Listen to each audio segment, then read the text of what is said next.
CO তার স্ত্রীকে একটি ফেরারি উপহার দিয়েছিল, কিন্তু পরের মুহূর্তেই তার স্ত্রী সেই গাড়িটা নিজের নতুন বয়ফ্রেন্ডকে দিয়ে দিল। সেই রাতেই বয়ফ্রেন্ড ফেরারিটা চালাতে গিয়ে এক ফলক্সওয়াগন গাড়িকে পেছন থেকে ধাক্কা মারল। সে জানতই না যে সেই ফলক্সওয়াগনের ভেতরে বসে থাকা মানুষটা আসলে সেই সিইওই। চারপাশে ভিড় জমানো মানুষ দেখে বয়ফ্রেন্ড সিওর কাছে মাফি চাওয়ার ভান করতে লাগলো আর গাড়ির ক্ষতিপূরণ দাবি করলো। সিও যখন গাড়িটার দিকে তাকালো তখনই বুঝে গেল এটা তো সেই ফেরারি যেটা সে সকালে নিজের স্ত্রীকে উপহার দিয়েছিল। এখন তার মাথায় ঢুকছে না এই গাড়িটা এখানে এলো কিভাবে।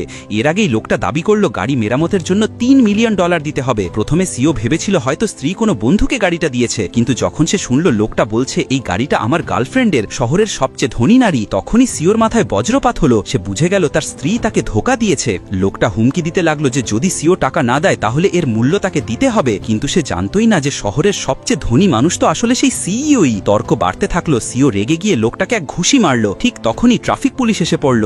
তারা ড্যাশ ক্যামের ফুটেজ দেখে সঙ্গে সঙ্গে বুঝে গেল যে দোষ পুরোপুরি সেই বয়ফ্রেন্ডের। সিওর সহকারী বলল এখন ক্ষতিপূরণ দাও। লোকটা আতঙ্কে নিজের গার্লফ্রেন্ডকে ফোন করলো। সে বলল ফেরারির ওপর $3 মিলিয়ন ইন্স্যুরেন্স আছে। এটা শুনে তার আত্মবিশ্বাস ফিরে এলো, কিন্তু যখন ইন্স্যুরেন্স কোম্পানির টিম এলো তারা হতবাক হয়ে গেল, কারণ ফলক্সওয়াগনটা কোনো সাধারণ গাড়ি নয়, বরং তার টপ মডেল। তারা জানালো ইচ্ছা করে করা দুর্ঘটনায় ইন্স্যুরেন্সে কভার হয় না, তাই তাকে সরাসরি ক্ষতিপূরণ দিতে হবে। বাধ্য হয়ে লোকটা $2 লাখ ছুড়ে দিল, কিন্তু সিও বলল এই টাকায় তো হেডলাইটও পাল্টানো যাবে না। লোকটা ভেবেছিল ফলক্সওয়াগন কোনো সাধারণ গাড়ি, কিন্তু তখন ইন্স্যুরেন্স টিম জানালো এই গাড়ির দাম $1 মিলিয়ন।